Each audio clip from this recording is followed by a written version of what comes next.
Hello mga kabisik, so meron tayo ditong cylinder head. So i-check natin kung mayroong singaw na ang kanyang valve seats, no?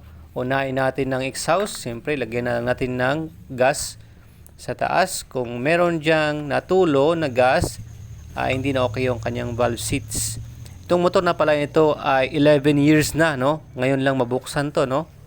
At ayan na nga, pansin natin ay good na good pa yung kanyang valve seats, though may mga carbon na sa paligid niya, no?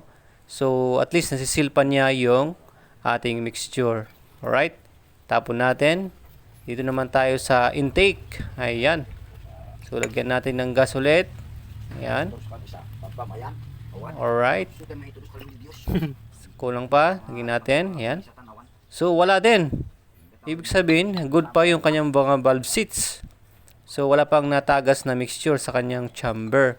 Pero syempre, ginagawa natin to para makita rin natin kung kailangan natin ba siyang i-grind ng maayos or i-grind ng mabuti, or kahit kunti lang na-grind lang natin ito, okay na kasi wala naman siyang singaw.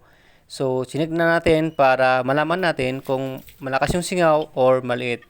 Okay. So, good naman. Alright.